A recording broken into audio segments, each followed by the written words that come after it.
So Dan, when I was young, my father was a paleontologist, so scientist, very focused on attention to details. So I got better with the English language when I was young, as we would proofread papers together, Mm. and I would have to read to him. It's very complicated. I'm trying to pronounce these things, Wow. but he's in. You need to tell me every semicolon, every period, every question mark, every capitalization, every anything like that. And it got me focused in on detail. Mm. And I think really good salespeople are great at being attentive to the little things, but not always doing something with it in the moment. Kind of catalog it. Maybe it comes out later, maybe it never goes anywhere. But that attention to detail really tends to separate, I think, good from great. Can you talk about those detail aspects in salespeople and maybe how to help people get more in tune with the detail side? It's really hard because most salespeople are not detail oriented, By nature. Yeah. especially really good ones. And so you have to come up with tricks of the trade, so to speak, to help you Yes. with that. So Yes. recording of your sales calls or taking very detailed notes or stuff like that really helps. I have a scratch pad next to my desk. Anytime a call comes, I do that. I know people use CRM. If that works for you, great. It doesn't. I like to use paper. So part of that is figuring out a way to approach the detail side. Yes.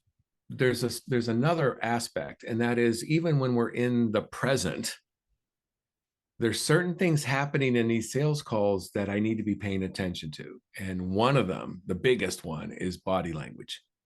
Mhm. Watching the facial expressions, watching Yep. the feet, watching the shoulder, the jaw muscles, the eye dilations, watching these little subtle things that happen.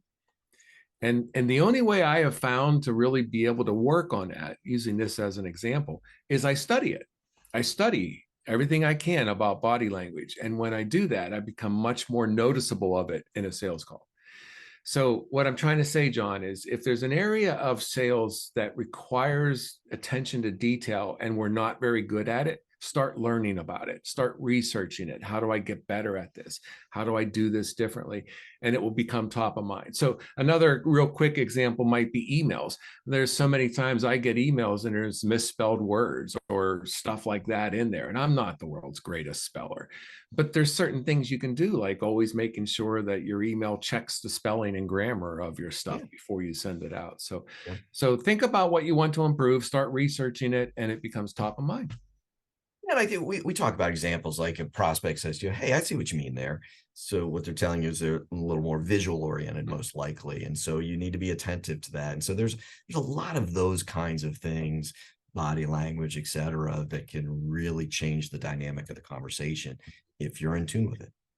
It's all about them. It's not about you. And we have to figure out, okay, how can I learn about this person in a way that works for me, Yes. Yes. and research that and try it. There we go. All right, everybody. See you tomorrow. Take care.